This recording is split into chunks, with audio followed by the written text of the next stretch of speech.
5 seconds. Mr. Chairman, I rise to support the resolution which my honorable friend has moved in this House. While doing so, I do not agree with all the arguments that he has advanced in support of his resolution. He has given certain impressive figures to show how our budget is expanding year by year and how the national debt is rising both in absolute terms and in per capita terms. It is true that our budget is expanding and our national debt is rising, but it would be difficult to argue that the expansion of the budget and the increase in our national debt are dangerous evils in themselves.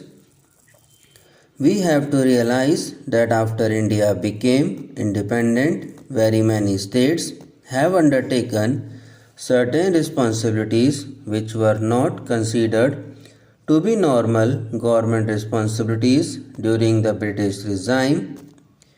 We have now undertaken the responsibility of expanding our economy at a very fast rate, and I hope it is the policy of the nation as a whole that in order to expand economic activities at a rapid rate, it is desirable that the government itself should undertake certain responsibilities in this matter. It is now, I hope, a policy which is agreed to by all the sections of our people that the public sector has to expand very fast in order that this responsibility might be discharged adequately by the government. If the public sector is to expand, obviously the budget has to expand simultaneously with it because the various government departments are responsible for controlling and managing the concerns in the public sector.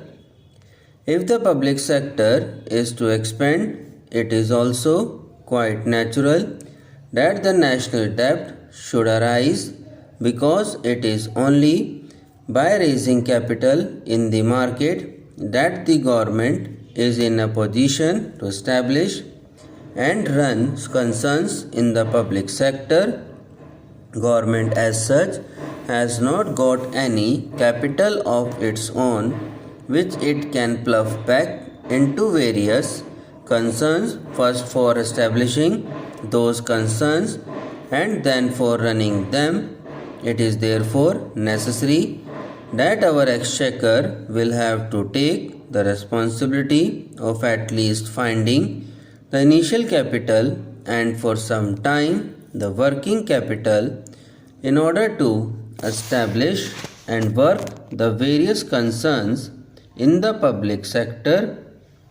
It is therefore quite natural that the budget figures should expand and the national debt should rise.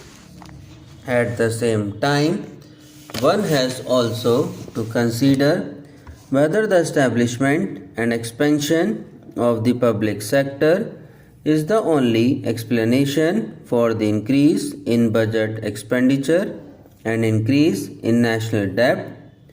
It is very difficult to give any opinion offhand in this matter, but if one were to reply on the findings of the Planning Commission and the sentiment which is often expressed by the government spokesmen themselves, then one might say that there is considerable increase in the non-developmental expenditure of the government.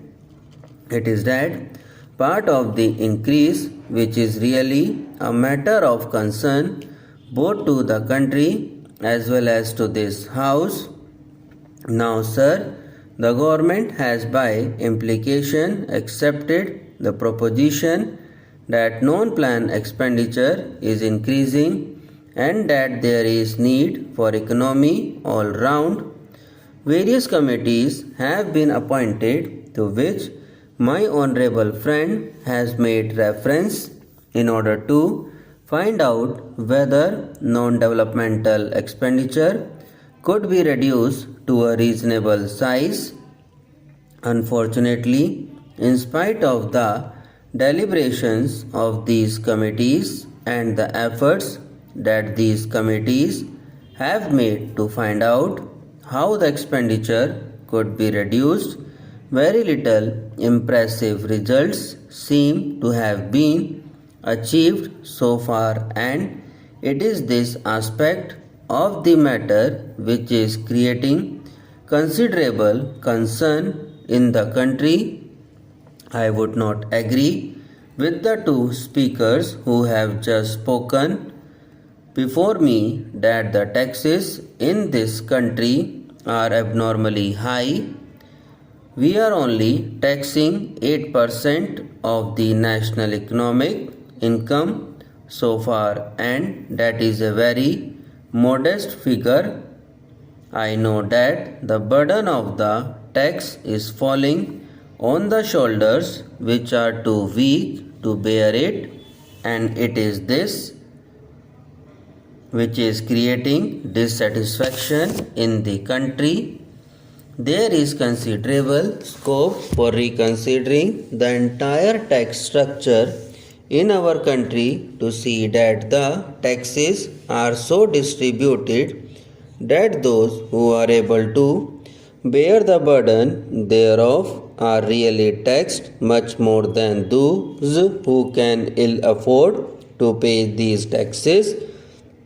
At the same time, as far as the percentage of national income is concerned, the taxation is not very high and there is scope for further increase. Again, the question is whether this increased taxation is going to be used for the development of the country or for expenditure which does not bring an adequate return in terms of capital formation, in terms of a rapid rise in the economic development, and in terms of raising the standard of living of the people. In this connection, it is very natural to note that when there was a strike notice given by the central government employees, the government was not happy to the development of the country or expenditure which does not bring an adequate return. Subscribe now and press the bell icon. Never miss an update.